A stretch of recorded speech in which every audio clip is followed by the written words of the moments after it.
The Bulls trail by 26 at halftime and by as much as 30 through the third term. JD and Red Kerr did their best to keep Bulls fans awake during the second half by having Kerr sing his favourite Irish folk songs. That's obviously made up. Or is that legit out of the article? That's in the actual article. Wow. I always like to say that Michael got to play with me for a year at North Carolina. I think it really helped him. Spectacular player from the beginning. You can see right away Jordan was going to be a big-time scorer. And showed what an impact he was going to have on the league. This is NB86, celebrating the 30-year anniversary of Michael Jordan and the Chicago Bulls' 1986 NBA season. And now your hosts, Adam Ryan and Aaron Steen. Welcome back to another episode of NB86. We're up to episode 9 in our series. Aaron, thanks again for being part of the show, mate. How are you today? Really good, mate. Anyone tuning in for the first time, and don't forget to go back and check out 20 plus hours of content on our NB85 series, game by game breakdown of Michael Jordan's rookie season in 84-85.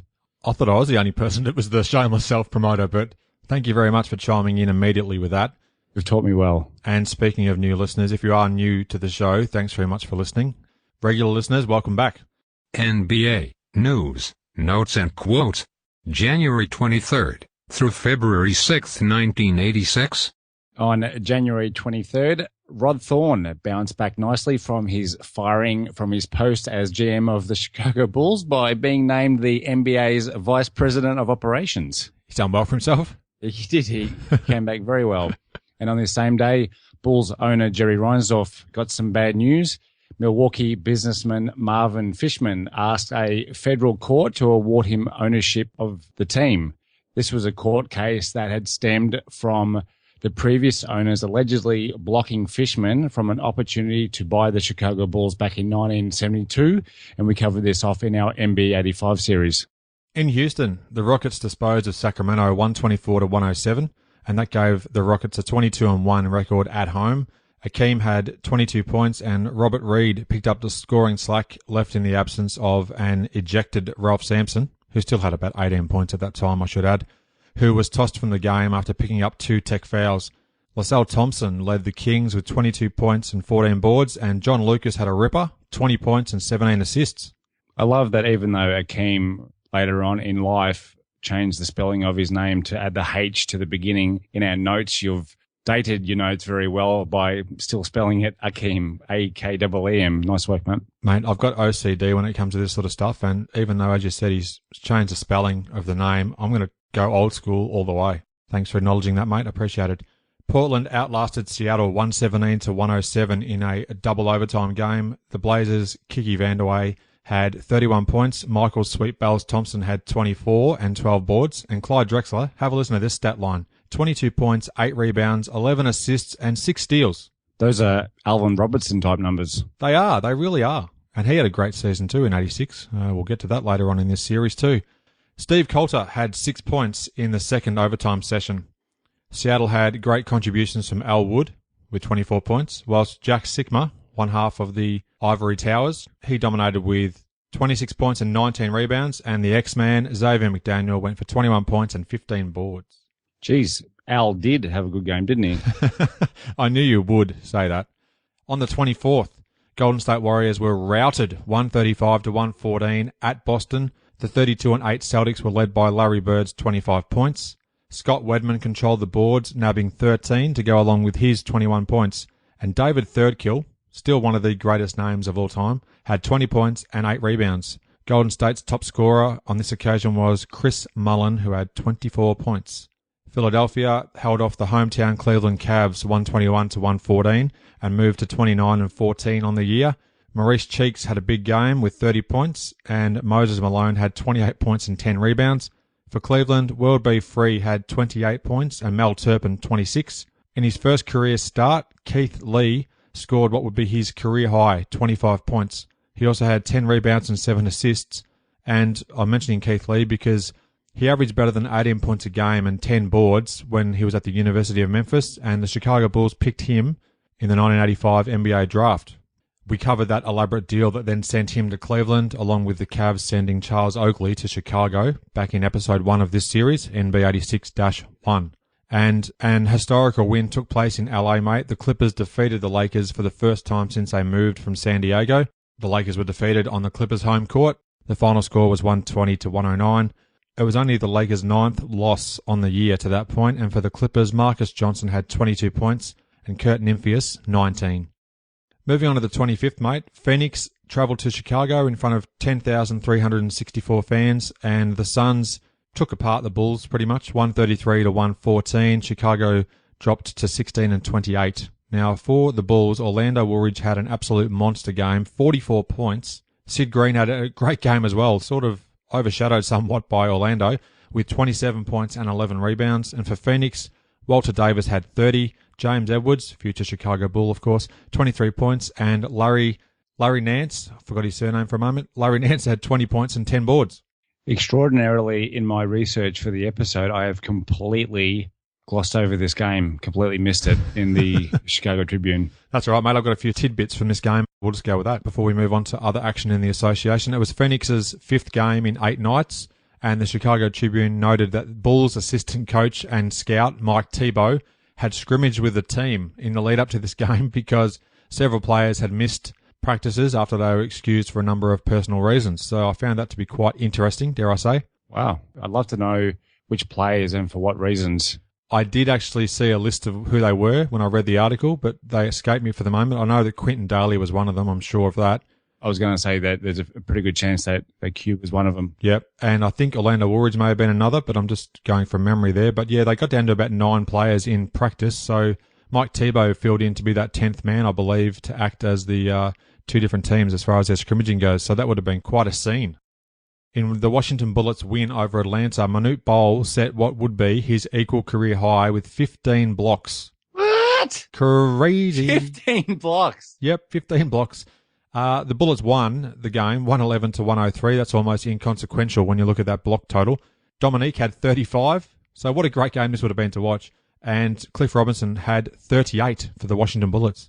With Manute having 15 blocks, I'd love to see how many shots Nick got up to a score 35 for the game. That's a good point. There was a game, I think it was Manute's first start in his career against Milwaukee, and the Bucks' shooting percentage for the game was in the mid 30%, which back in 85-86 was disastrous. So I'd like to see what Nick's shooting clip was for this game. Well, to still put up 35 and having Manute Bol threatening as the man in the middle, that's a pretty impressive effort by Nick himself.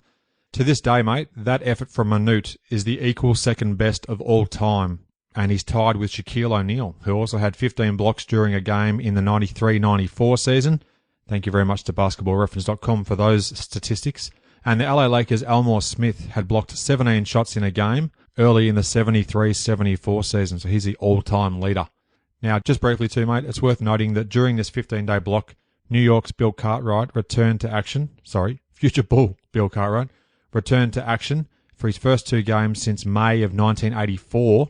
Unfortunately, he re-injured his broken foot and did not play again for the rest of this 1986 campaign. And in the Chicago Tribune on the 26th, mate, the NBA notebook section said that, quote, Jordan is raring to go. He works out every day, strengthening his left calf muscle, weakened by inactivity since he broke a bone in his left foot, October 29. Now, you've got more to add on this, Aaron. Yeah, with his birthday coming up on February 17, MJ said he was hoping to play his first game back from injury on Valentine's Day. On the day the Chicago Bears had their famous victory in Super Bowl 20, Bob Sakamoto wrote of some of MJ's rehab activities, including running in a pool, as famously seen in Come Fly With Me.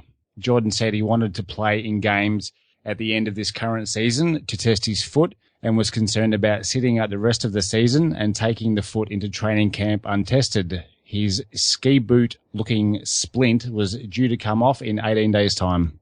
And as we've noted, mate, before we even started recording today, the amount of proposed dates that Jordan would come back, the amount of time he'd actually have the cast on for, how long he'd be wearing that splint for, all those dates just chopped and changed dramatically until finally, come March, Jordan actually enters the fray. But as you mentioned as well, we've got some great content to chat about as well as we lead up to Jordan's return.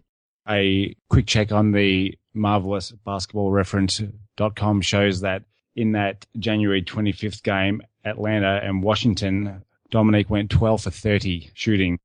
It's not too bad when you got the man in the middle, I guess, as Manute Bol threatening to block anything within about a 12-foot radius. Yeah, the Hawks as a team shot 42.7% for the game. Almost solely credited to Manute Bol, I'm sure. Yeah, definitely. Larry Bird's heroics rescued the Celtics when Philadelphia visited Boston Garden. He scored 22 of his 28 points in the second half as the Celtics held off the 76ers 105-103. This was the team's 33rd win, and Bill Walton stepped up big time with 19 points and 13 rebounds. And for the Sixers, Barkley was a man possessed, 26 points and 21 rebounds, 11 offensive. There's a lot of people in this world that have moments in their life that completely change the direction and the fortunes that they have during their lives. And I think this 85-86 season in Boston was just that for Bill Walton.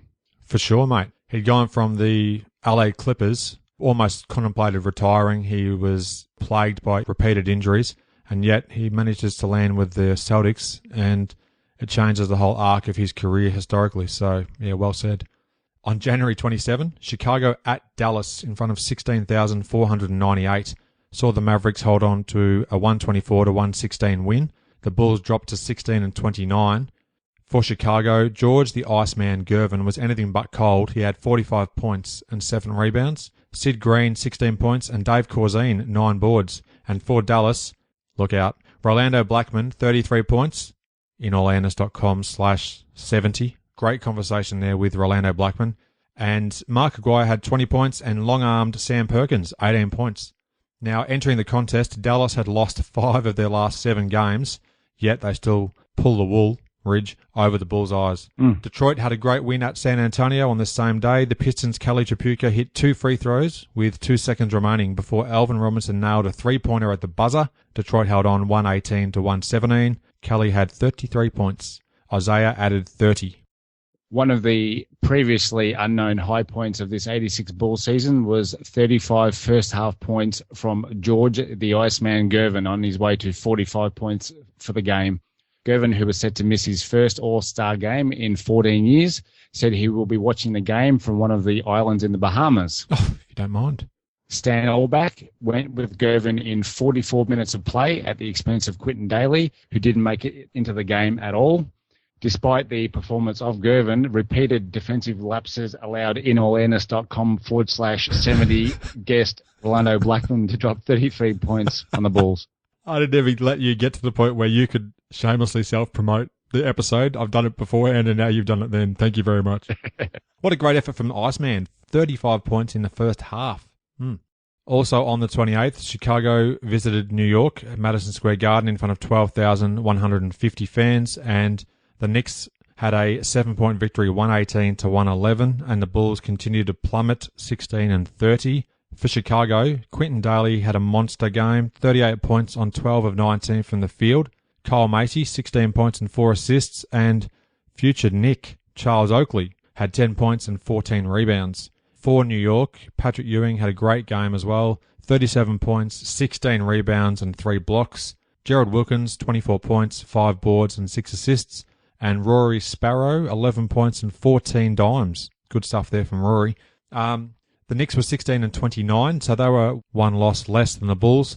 And coaches named Patrick Ewing to the Eastern Conference All-Star team on this same day. After not having played for 7 days, Q extraordinarily dropped 38 points in just 21 minutes of play. Whoa! 21 minutes? 21 minutes. Wow. 26 of which came in the second half. That's 26 of his points, not 26 of 21 minutes. 26 of which came in the second half on 12 for 19 shooting from the field and 14 for 18 from the free throw line. Gee. The Bulls trailed by 16 in the third term before Q got them back to within 1 point with 1 minute 20 remaining in the game. What a remarkable performance to have 38 points in only 21 minutes of play, given the nature of his game, which was pretty much jack up shots at will. Yep. I guess if you put up enough shots, eventually you're going to hit some of them, and that's what happened with Q in this game. A continuing spat between Knicks coach Hubie Brown and guard future Bull Darryl Walker was on show as they got into a shouting match in front of the Knicks bench during the game, ending in Brown telling Walker that he played with, and I quote, no guts. During the week at practice, Darryl Walker had thrown a ball at Hubie and confronted the man who stood 8 inches shorter than him. Wow, I didn't read that. That's crazy. Pretty pedestrian effort there from Darryl Walker. Researching for our chat today, Hubie Brown also had another run-in with Walker around this particular time and then actually motioned to the crowd behind the bench, and I'm paraphrasing here, something along the lines of, what more can I do? Yeah. In relation to Walker's either attitude or his style of play, or maybe just not listening to what Hubie was actually wanting him to do. So I found that to be a fascinating wrinkle there from that Knicks season. Wow, he had a run-in with the pedestrian Walker. It's great stuff, isn't it? We could go on for days. We could go on for days with this sort of nonsense. Jeff Ruland in Orleans.com/45 had 18 points and 9 rebounds in his first game back from injury, but it wasn't enough to lead his Bullets to victory. Indiana won the game 92-88. Herb Williams, one of the players I probably have on my all-condiment team, top scored for the Pacers with 25 points. On January 30, embattled Bulls part owner Jonathan Culver, a flashback to NB85, finally sold his share in the Chicago Bulls, stating that he had no confidence in Jerry Reinsdorf's ability to manage a basketball team. Culver's role with the team had changed considerably in the last 10 months since Reinsdorf took controlling interest in the team.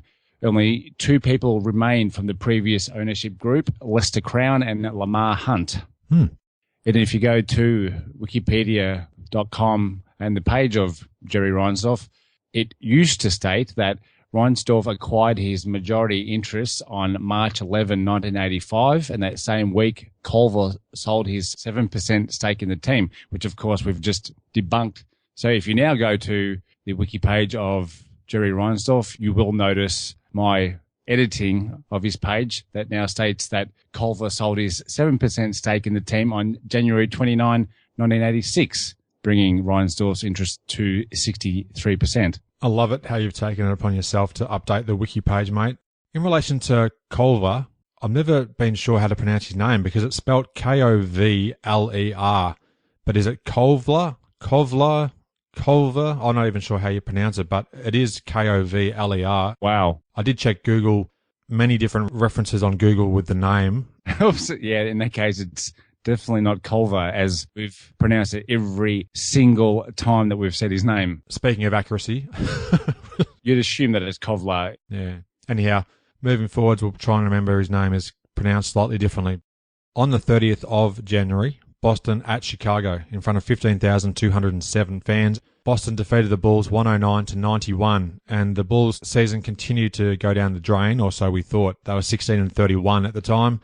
For Chicago, Sidney Green had a good game, 21 points and 10 boards. Quintin Dailey, 16 points. Dave Corzine had 14 points and 7 boards. And Charles Oakley, 12 points and 8 boards. For Boston, Larry Bird, 26 points, 9 rebounds, 4 assists and 5 steals. Robert the Chief Parrish had 22 points and 16 rebounds. And Dennis Johnson, 20 points and 8 assists. Now, Boston entered the game with an 8-game win streak, and they were 34-8 after the W. The hometown Nuggets held off the New York Knicks 102-97 behind star Alex English's 39 points. Bill Hanslick dropped 27 points. That was the equal third highest single game output of his career. His all-time high was 33 points, thanks to basketballreference.com.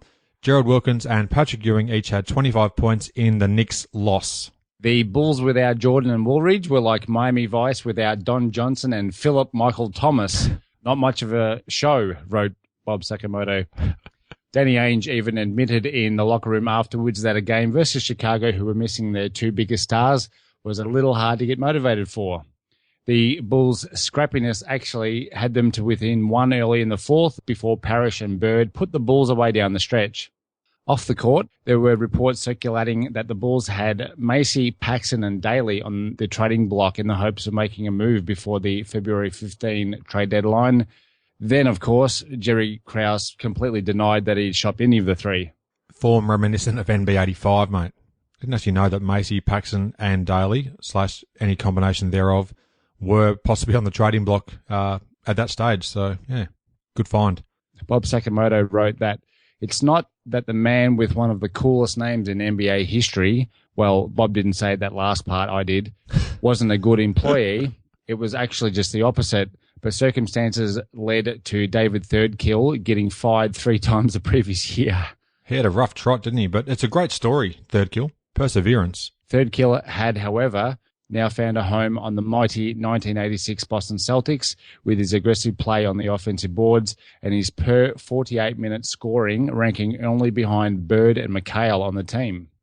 Thirdkill had been on the Celtics squad in training camp but was cut before the season.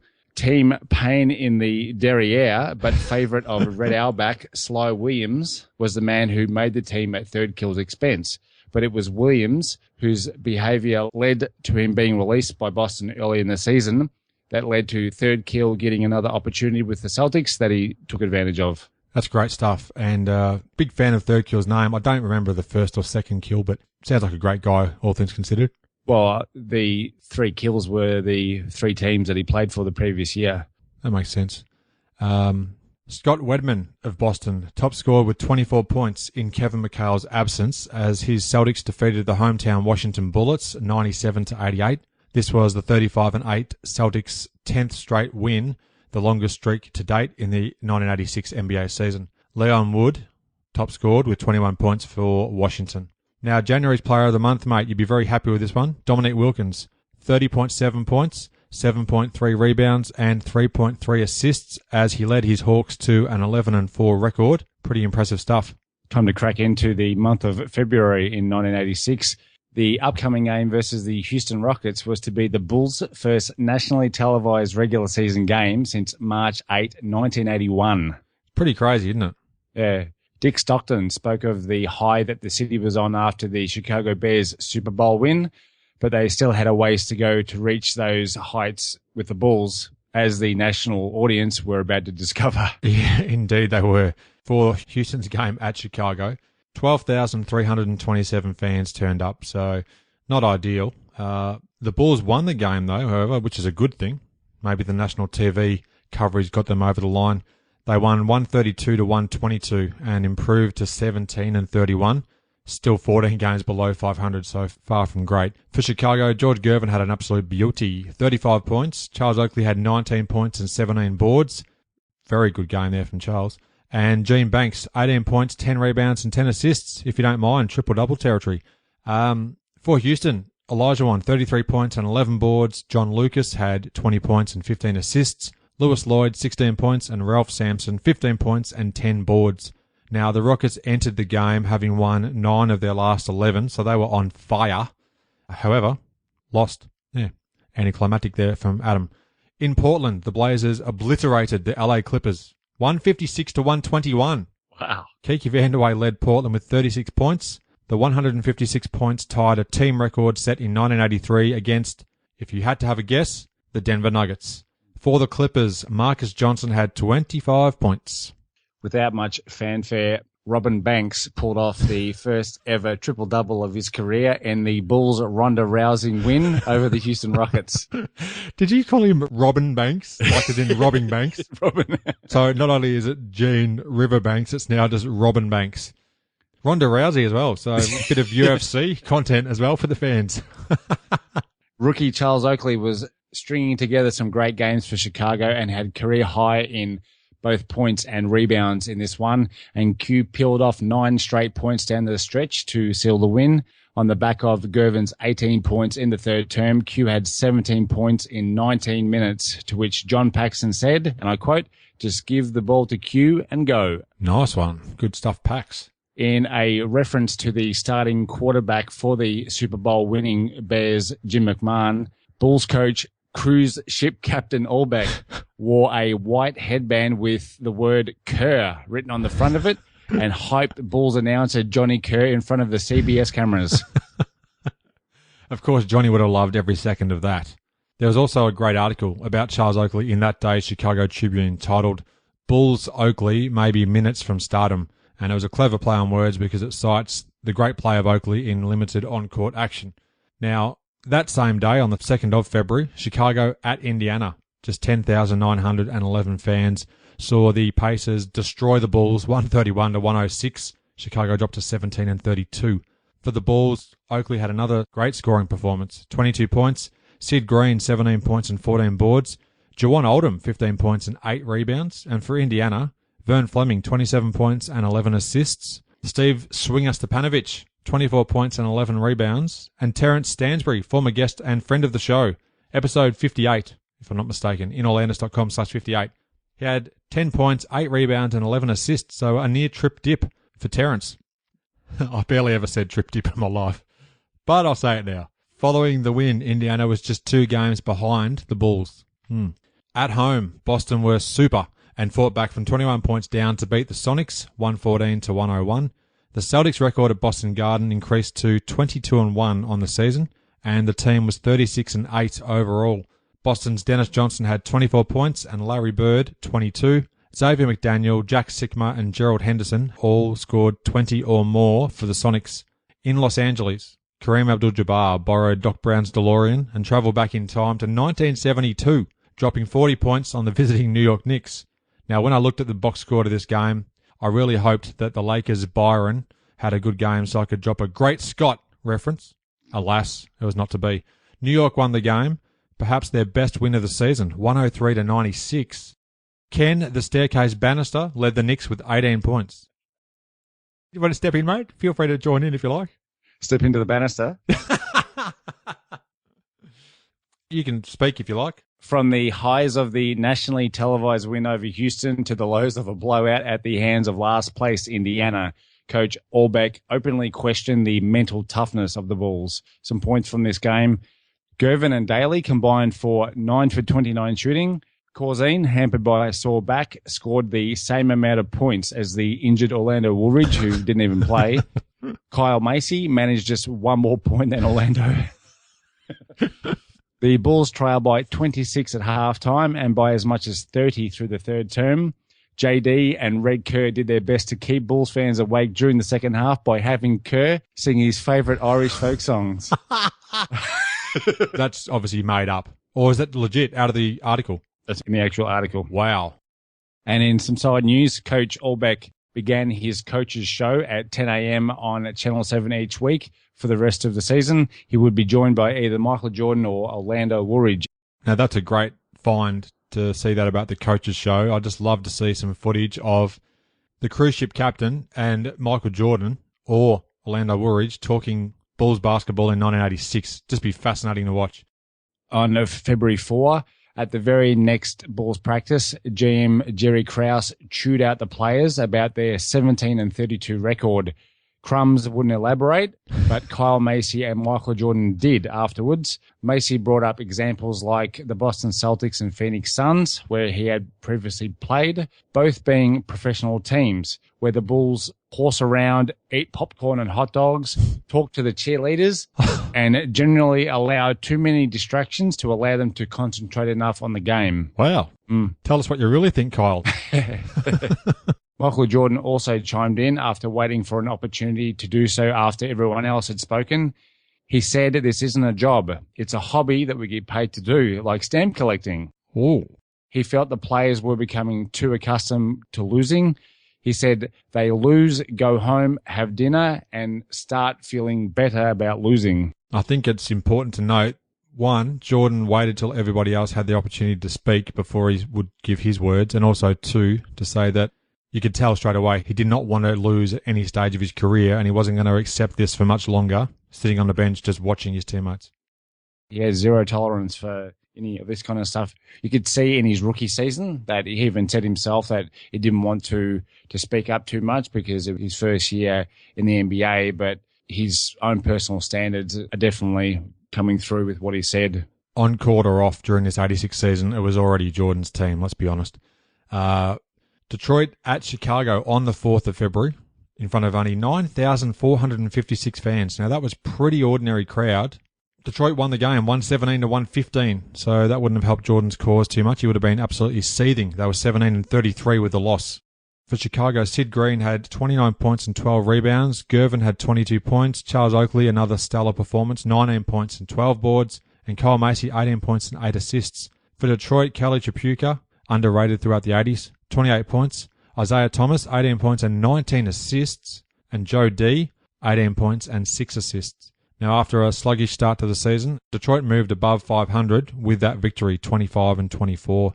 Boston won their 12th straight game, defeating the Bucks in Milwaukee. The 37-8 Celtics blew the Bucks off the court, 112-93. Bird had 24 points, 9 rebounds, and 6 assists, and Robert Parrish scored 20 points. Wedman, McHale, and Walton all had 10 or more points, and Terry Cummings, in Orlandis.com/17, had 24 points and 13 rebounds for Milwaukee. However, that was not enough. If you were paying for all this shameless self-promotion, you'd be costing yourself a fortune. I would be. I'd be owing a lot. Atlanta's Randy Whitman tipped in a game-winning bucket with 1 second remaining to lead the Hawks to victory at Cleveland, 105-104. Dominic Wilkins, not surprisingly, led all scorers with 36 points. And Denver pulled out a thrilling home win, 119-118 versus Portland. Bill Hanslick hit 2 free throws with 1 second left. Alex English was on fire with 42 points. Kiki Vandeweghe led the Blazers with 33. Problem child Quintin Dailey was a no-show for the Bulls' 2-point loss to the Pistons, leading to GM Jerry Krause saying he will do whatever is within his power and legal obligations to ensure that Q was through in Chicago. Wow. No one had any idea where Q was after trainer Mark Feil received a phone call from a woman saying Dailey was stuck with a flat tire. What? And had no luck in getting a tow truck. From a woman who just caught up on his behalf. Yeah, they actually stated what her name was, but they had no idea who she was. Yeah, okay. And that was the last that they heard of Q. Krause continued by saying Dailey could have walked from where he got the flat tire and made it to Chicago Stadium on time. He would not tolerate any more distractions, and any sympathy towards Dailey had gone several weeks ago. Boston rolled to its 13th consecutive victory, 103-88, against the visiting Washington Bullets. Bird was his usual amazing self, with 26 points, 16 rebounds, and 6 assists. Bill Walton was a monster on the boards with 17, and he scored 13 points. Jeff Malone was the sole Bullets player to score more than 15 points. He had 21. And the Celtics moved to 38-8. A continuation from the previous day. For the second time in 4 months, Quintin Dailey admitted himself into drug rehab and was suspended without pay. It was reported in the Tribune on February 6th. Under the NBA's drug policy, this was Dailey's last chance, and another relapse would result in Q being kicked out of the NBA for a minimum of 2 years. To this point, the only player to have been banned by the NBA under this policy was John Drew, who was the guy the Atlanta Hawks traded to the Utah Jazz to secure Dominic Wilkins before his career began. Nice little wrinkle there. At this point, really, it's not just about Quintin's chances to stay in the NBA. His life was in jeopardy, really. Larger ramifications, to say the absolute least, off court as well as on. The league's drug policy prevented the Bulls from releasing Dailey, but they had a team option at season end on Dailey's contract for the 86-87 season, and it was widely known that they would not pick up the aforementioned option. In other Bulls news, Kyle Macy made his TV debut as a color commentator for a University of Illinois Chicago game, with the possibility of more games coming up. Nice stuff there from Kyle. Chicago at Milwaukee on February the 6th in front of 11,052 fans saw the Bucks win by 20, 117-97. Chicago dropped to 17-34. Charles Oakley had 18 points and 10 rebounds, and Gene Banks 17 points and 10 boards. For Milwaukee, Ricky Pierce, former podcast guest and friend of the show, in Orlandis.com/28. He had 18 points, 5 assists and 4 steals. Sidney Moncrief, 17 points, and Alton Lister, 16 points. Now, Milwaukee's Paul Pressey signed a 6-year contract with the Bucks the day before this game. So, impressive stuff there for Paul. Kareem Abdul-Jabbar reached deep into his back catalogue, plucking out a stellar 46-point performance versus the hometown Houston Rockets. The Lakers decimated the Rockets, 117-95. To that point, the captain's 46 points was a season high for any player. And it's worth noting, February the 6th, which is the last date of this period of time we're chatting about, was the final day of NBA games prior to the 1986 All-Star Game break. The Bulls suited up only 8 players against one of the NBA's better teams, and it turned into an early blowout in Milwaukee. Bulls coach Stanley Allbeck was also a little upset that Bucks coach Don Nelson maintained the Bucks' pressure defense until the end of the game with a 20-point lead in hand. The best shooting display by the Bulls on the night was MJ hitting 9 straight free throws in 30 seconds for charity at quarter time. Oh, that's awesome. What a great little bit of information that is. Jordan said he was due to start workouts and would play against the Mavs at home on February 16. Here we go. Trainer Mark Feil then said the earliest he would play is February 17. A birthday present for Jordan then. Allbeck and Krause both stated when Jordan broke his foot that they would be able to win without Jordan. Allbeck at least had changed his tune in saying they had a chance still at the 8th playoff seed because the other teams they are competing with for the spot are, and I quote, playing as poorly as we are. When I read out some of these Bulls records, like 17 and 34, like you think there's no chance they're going to have some postseason play, and yet they actually make the playoffs. Spoiler alert. A quick side note about the Bulls trainer, Mark Feil. Apparently he was excellent with his paperwork. Let's go through the players of the week. For January 26, Charles Barkley of Philadelphia averaged 24 points, 15.8 boards, 5.3 assists, 2 steals, and 2.3 blocks per game as Philly went 3-1. And on February the 2nd, Alex English of Denver averaged 33 points, 5.3 rebounds, and 4.5 assists as the Nuggets also went 3-1. Our high men were points, Kareem Abdul-Jabbar, 46 points, as I just mentioned, at Houston on the 6th of February. Charles Barkley pulled down 21 boards at Boston on the 26th of January and on the 28th of January at Seattle. So he was a round mound of rebound for sure. And the assist man, Isaiah Thomas, had 19 assists at Chicago on February the 4th. Finally, mate, the NBA standings through February the 6th, the division leaders were as follows. In the Atlantic, Boston were 38-8. In the Central, Milwaukee were 33-18. In the Midwest, Houston were 33-16. And in the Pacific, the Lakers were 37-11. It's interesting to note that the Boston Celtics moved ahead of the Lakers for the best record in the league after the Lakers had control of that pretty much up until this period of time. The Bulls were 17-34. In this period of time we're chatting about, they went 2-6. The league cellar dwellers at this stage were the Golden State Warriors at 15-37. Not far behind the Bulls, let's be honest. Not far behind the Bulls, which is amazing. Really incredible they were still in with a shot at the midway part of the season. That wraps up episode 9. Thanks again for being a part of this series. Would you like to add anything further before we put a bow on this episode? To go along with the Statue of Liberty's trip dip, Aaron's going to leave you with a gid up. Thanks for listening. I hope you enjoyed the show and share my web address with your friends and colleagues, inallairness.com. Check out the podcast archive for plenty more episodes with high-profile guests. Follow me on Twitter at inallairness. Please add your like to the show's social hub, facebook.com/inallairness. Join me next time for another edition of the show. I love it.